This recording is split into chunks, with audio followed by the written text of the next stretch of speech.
appeared before the Congressional Committee to tell what I knew of activities which might lead to an attempt to set up a fascist dictatorship.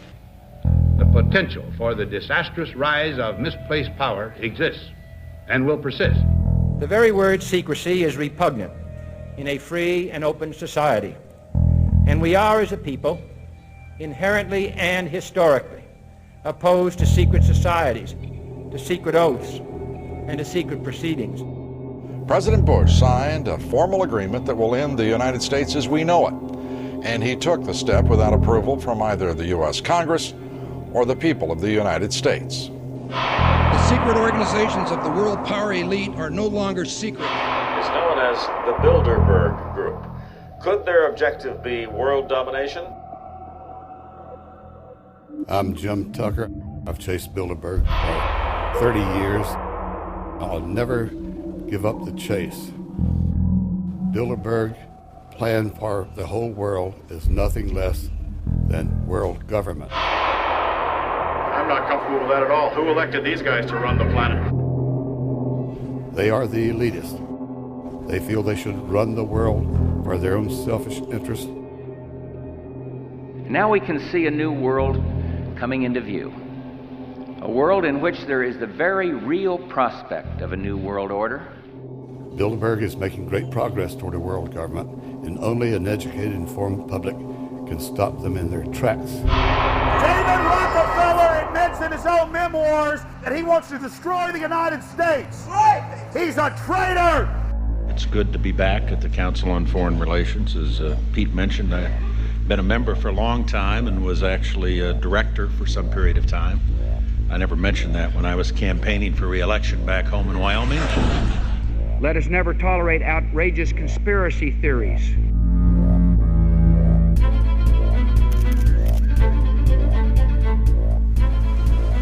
I need you to move off the property, please. Some shots were fired.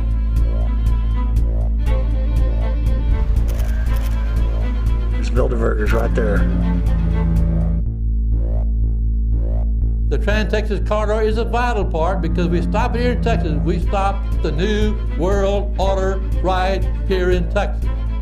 This thing started here. And to save this country, we kill this damn thing here.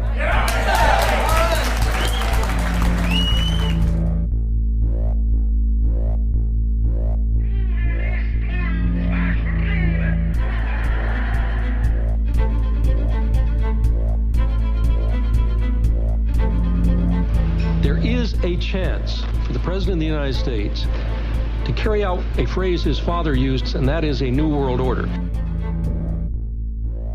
Your new world order will fall. Humanity will defeat you. The answer to 1984 is 1776.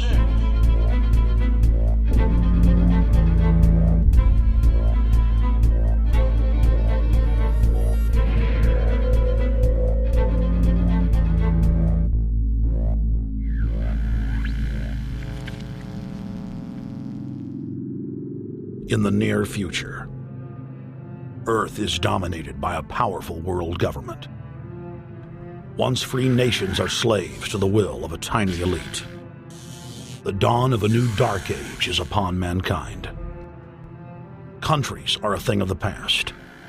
Every form of independence is under attack, with the family and even the individual itself nearing extinction.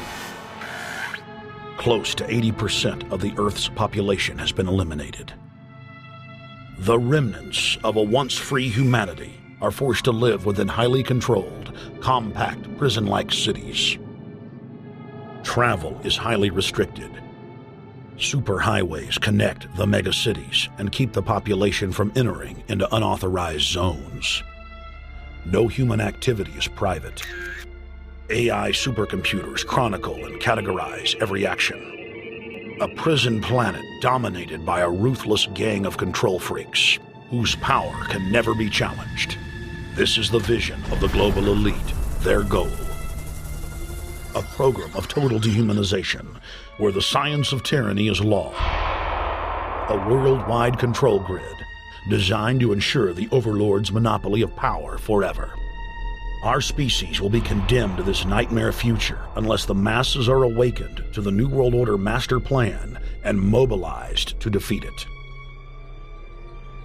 Erected by a secretive group, the Georgia Guidestones are a testament to the elite's plan for a world religion, global laws, with a global court and army to enforce it.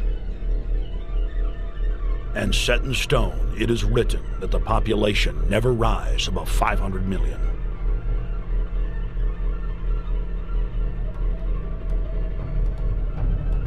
In this film, you will learn how our world is truly governed. You will see how highly secretive roundtable groups interlock to form a global intelligence network. This group has been steering planetary affairs for hundreds of years. Now, in the final stage, they prepare for open world government, a goal tyrants throughout history have lusted after. Dr. Michael Kaufman is a published ecologist specializing in ecosystem research, forest ecology, and ecosystem classification. Dr. Kaufman played a key role in blocking the ratification of the Convention on Biological Diversity in the U.S. Senate. The concept of a New World Order has been around for centuries. It's been receiving tremendous play over the last half of the 20th century. George Bush, the first senior president, George Bush, used it a lot in his speeches and really implies that he really wants to see a order in which we have a universal or a global type of governance in which every human being on planet Earth is ultimately responsible to policies that are being formulated at the international level. It is a big idea, a new world order.